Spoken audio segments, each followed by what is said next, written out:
The winds are still up, so just heading up. There's a couple of shoals that run just off the north of Lizard Island, a couple of mile out, so we're just going to go and run a few lures, see if we can pick up something, see how we go.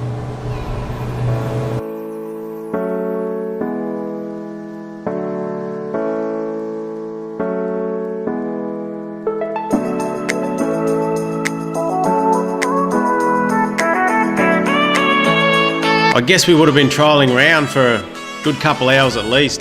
We had a couple of hits, but nothing that stuck. And it didn't seem to matter what we did. You know, we changed lures, we changed speeds, we changed direction from one shoal to the other and back again.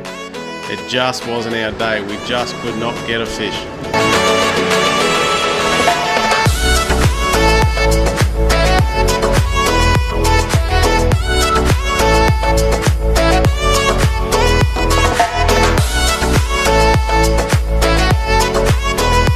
So trialling around wasn't producing any fish, so I thought I'd drop a few plastics to the bottom and see if we could hook something that way. And I thought we were onto something. You know, the first drop down, we got a nice little trout. Second drop down, we got, you know, another trout that was bigger again. But between the tides and the swell and the wind, you know, it was just proving too hard to try and stay on the mark. You no sooner had your plastic halfway down and you were well off the spot.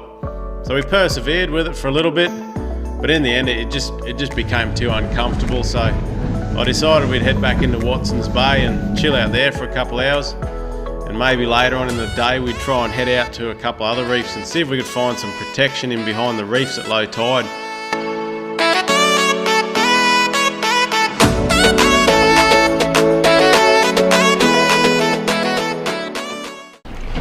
The beauty of this place is there is so many reefs everywhere. We got a tip off from one of the guys on the island. They said there's some big Spanish running up and down a reef not far from Lizard Island. So we've just come across then. We're protected from the wind. We're on the northern side of it, so a lot of bombies are popping up everywhere. So we're going to go and chuck a few lures, see if we can get some GTs maybe. I'll hopefully hook up to a big Spaniard, so we'll see how we go.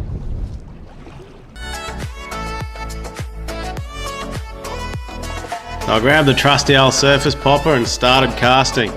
And I cast, and I cast, and I cast, and I cast, and I cast again and again. I tell you what, they reckon you can throw 1,000 casts to get one fish. Well, I must have still had a couple of hundred to go because I just could not manage to entice a fish out. Give the old arms a break, put the surface popper away, and we chucked some lures out and we trolled up and down for a bit. I tell you what, I swear the boat must have had fish repellent on it or something because we just could not entice anything out. The sun was starting to set, so we packed up and we headed back to Lizard Island. It was the last night on the island for us, so we just sat back and enjoyed our final sunset on Lizard Island.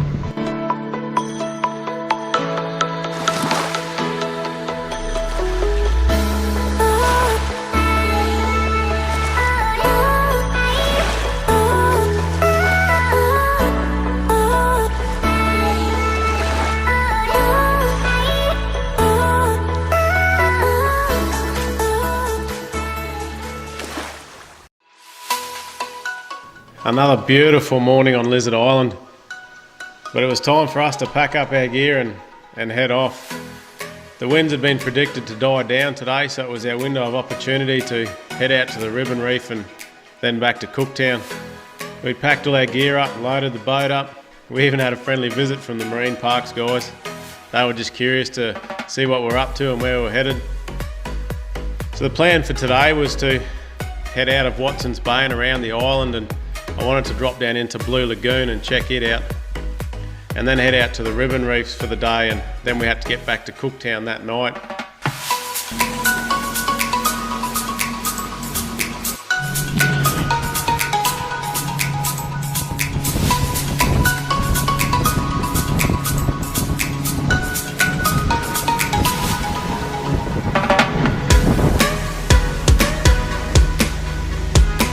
We motored into Blue Lagoon and had a quick look around and then headed back on out again. If you've seen part 1 of my Lizard Island video, you'll see some footage from when I was up on top of the island looking back down on Blue Lagoon, and you'll understand why they call it Blue Lagoon. It really is a gorgeous little spot.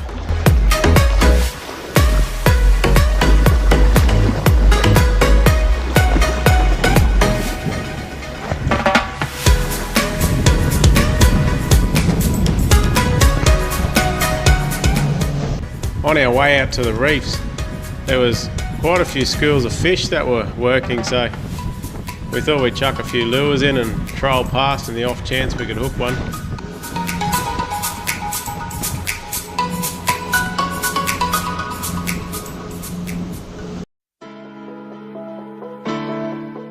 How beautiful is this?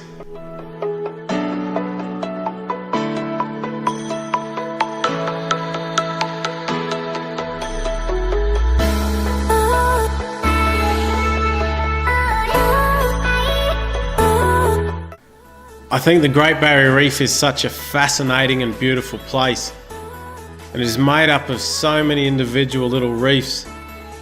And this section itself, which they collectively call the ribbon reefs, it's a string of 10 individual coral reefs which from one end to the other span approximately 120 kilometres in length.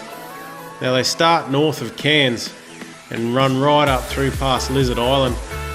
Now some people reckon some of the best dive sites on the Great Barrier Reef lie within the ribbon reef itself. We didn't really have a great deal of time out here, so we'd motored around for a bit.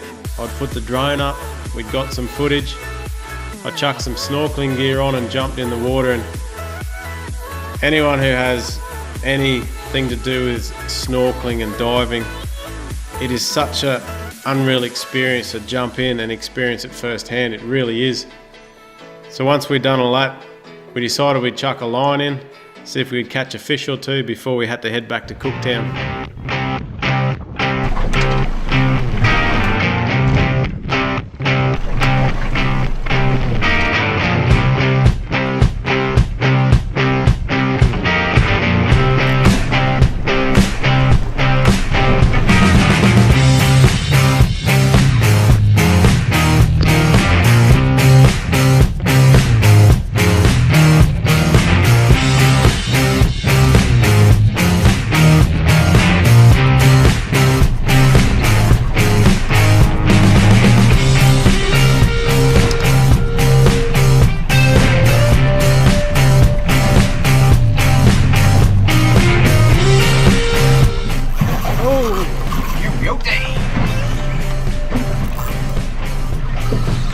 He nailed that.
Beautiful fish.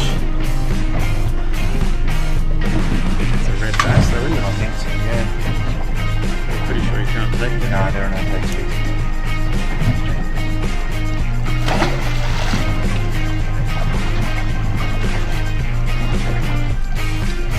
Always the way. Catch the one that you can't keep.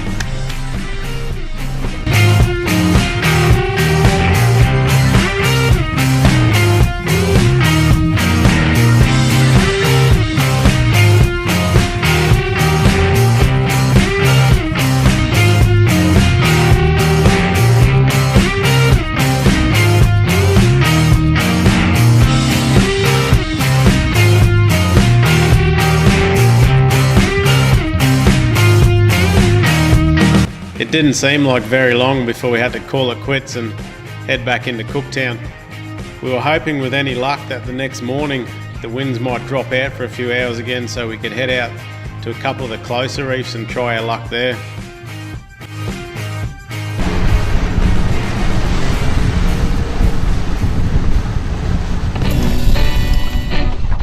As luck would have it, the winds weren't too bad, so we put the boat in the water again and headed on out for a few hours. We've been sounding around along the edge of some of the reefs. The depth of the water here goes anywhere from 35 metres to nothing, so we found a little bit of a bombing, a bit of a patch, and we're just sitting on the edge of it, so hopefully we can pull a few trout up, maybe some sweet lip. We'll just have to see how we go.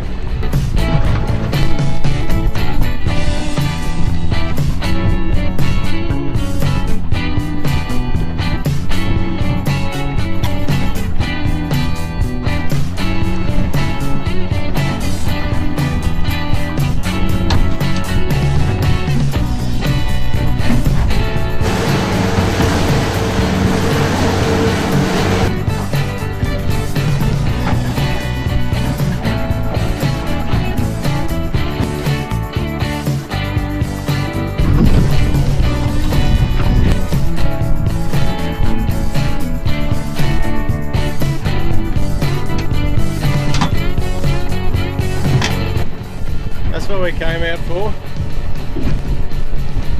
Keep him for a bit of tucker.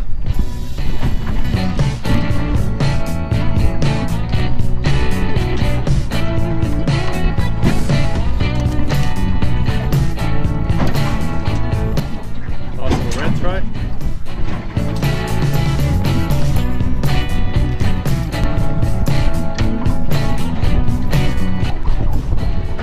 Fish are going off the chew where we are now and the wind's starting to pick up. I'm just going to pull the anchor up and might have a sound around this bommy and see if there's any other structures somewhere. Otherwise we can run right back along the reef where it comes up real shallow. We might chuck some lures or trial a few lures, see what we can get.